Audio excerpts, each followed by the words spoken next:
E a gente está próximo do início de mais uma safra de trigo e ela promete ser bastante lucrativa para o produtor rural. Por isso, na aula de hoje, a gente vai sistematizar uma recomendação de adubação profissional completa para a cultura do trigo.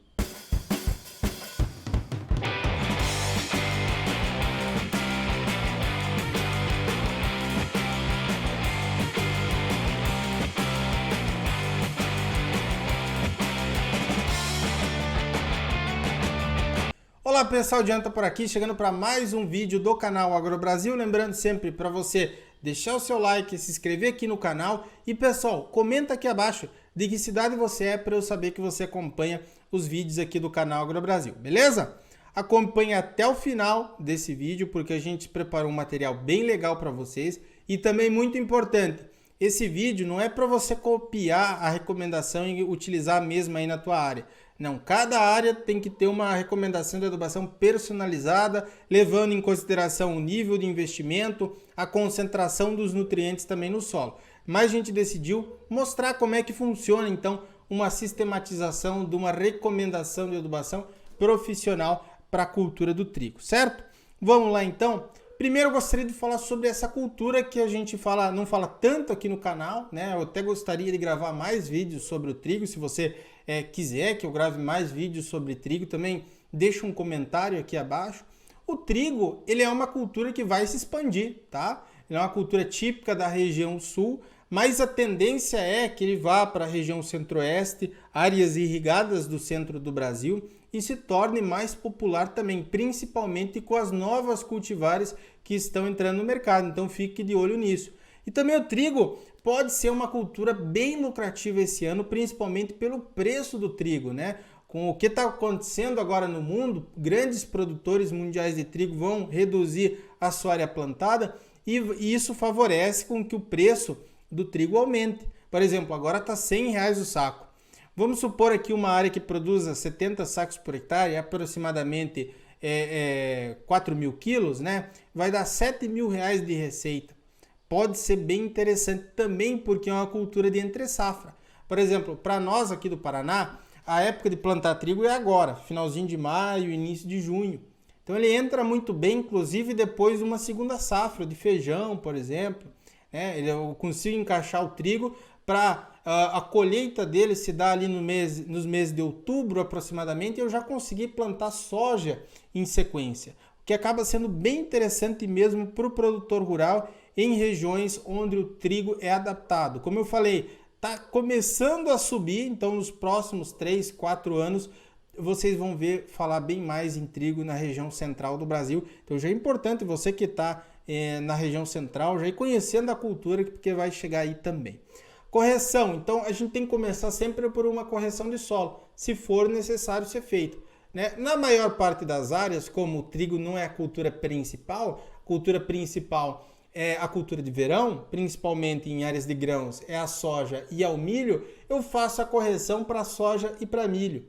Então, por exemplo, se eu tiver um nível ali de saturação por base muito baixo, 30%, de 40%, eu já corrijo para milho, já corrijo para soja e o trigo aqui eu consigo plantar sim a correção.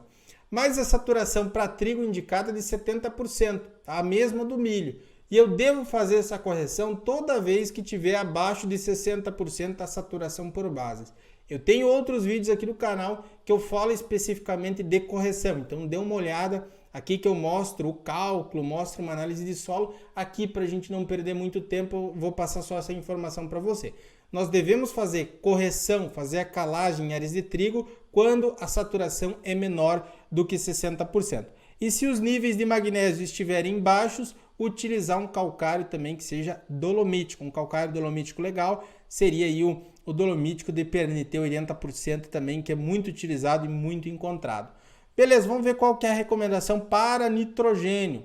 A cultura do trigo é uma gramínea, né? Então precisa de uma quantidade legal aqui de nitrogênio. Vocês estão vendo, eu vou utilizar o manual do Paraná para a gente montar esse planejamento de adubação. Então ele dá adubação nitrogenada com base em produtividade esperada, menos do que 2,5 toneladas por hectare, entre 2,5 e 3,5, entre 3,6 e 4,5 e mais do que 4,5, e também com relação à dose pela matéria orgânica. Então, se eu tenho uma matéria orgânica média, alta ou muito alta, é legal solos que tenham matéria orgânica pelo menos média aqui para eu conseguir plantar trigo e ter uma excelente produção. Então, aqui a gente vai levar em consideração um nível de matéria orgânica alto, até coloquei aqui, ó, acima de 3% de matéria orgânica já é considerado alto. Então, para a produção de pelo menos 4,5 toneladas, vai ser necessário 100 kg por hectare de nitrogênio. Divide também com relação à cultura anterior, se era uma gramínea ou se era uma leguminosa, né? E aí eu tenho diferença na dose de nitrogênio que eu vou aplicar, se a anterior era uma gramínea ou uma leguminosa. Lembre-se que a leguminosa também fixa nitrogênio, né? Tem uma série de facilidades ali, que a dose é um pouco mais baixa. Vocês estão vendo aqui, se fosse uma leguminosa ou cultura anterior, seria 80 kg por hectare de nitrogênio. Adubação em cobertura, eu devo sim fazer adubação em cobertura para a cultura do trigo, ali parcelada em 2 aplicações, no perfilhamento e na elongação, tá? Depois a gente vai falar também sobre adubação de cobertura. Para fósforo, vamos considerar um fósforo médio nesse solo, produção de 4,5 toneladas. Então, vocês estão vendo aqui, é necessário 60 kg por hectare de P2O5. Veja que a dose não é tão elevada assim, né? Comparativamente com outras culturas, o trigo não é tão exigente nutricionalmente assim, né? Eu vou gastar ali o quê? Uns R$2.000 aproximadamente. Depois a gente até fez um cálculo de qual que seria o gasto completo com fertilizantes. Então, o potássio aqui, também levando em consideração um potássio médio, eu aplicaria 50 kg por hectare de K2O. Mas veja o seguinte, tem muitos solos do Paraná que tem potássio e fósforo alto. Se eu tivesse um potássio aqui muito alto, eu aplicaria 30 kg de K2O e 50 kg de fósforo. Então, já reduziria também o investimento com fertilizantes. Então, como que ficou? Eu devo aplicar 100 kg por hectare de nitrogênio, 60 kg por hectare de fósforo, P2O5, e 50 kg por hectare de potássio. Quais adubos que podem ser utilizados, então, para a gente fornecer esses nutrientes para a planta? Os adubos simples e também os adubos formulados. Os adubos simples seriam o super triplo, cloreto de potássio, a ureia, o sulfato de amônio, um MAP. E os formulados aqui eles acabam sendo interessantes, porque eu devo colocar um pouco de nitrogênio na base e aqui eu posso colocar tranquilamente a totalidade da dose de fósforo e de potássio também com o meu formulado, né, para não esquentar a cabeça aqui. Então, algumas opções que podem ser utilizadas para a cultura do trigo é o 8-20-15, o 10-30-10, 8-28-16 e 8-20-20. Eu poderia mostrar para vocês aqui como é que faz aquela conta de como achar o formulado ideal, né? Aquela coisa mais teórica que ensina em cursos aí de graduação, curso técnico em agropecuária, mas a gente vai ver que depois que efetivamente a gente está trabalhando com a cultura, é muito mais prático. A gente já olha nos formulados que tem disponível, por exemplo, numa cooperativa ou numa agropecuária, e já sabe qual que vai se encaixar melhor. Por exemplo, ó, vamos lá, começar aqui pelo 10-30-10. Tem 3 vezes mais fósforo do que potássio. A relação aqui de fósforo e de potássio é bem próxima, então esse formulado aqui não vai atender a minha necessidade. 8-28-16. Também a relação de fósforo é bem maior, né? Eu tenho quase que o dobro de fósforo do que de potássio. Também não é o caso. 8-20-20. Tem a mesma quantidade de fósforo e de potássio aqui. Também não seria legal. Poderia utilizar? Até poderia, né? Colocando um pouquinho a mais de fósforo do que o necessário para eu conseguir encontrar aqui a dose de potássio, mas também não seria ideal. 8-20-15, nesse caso, seria mais interessante, tá? Porque veja que a relação entre fósforo e potássio está próximo. Então, a gente vai fazer com 8-20-15 aqui para que vocês possam ver.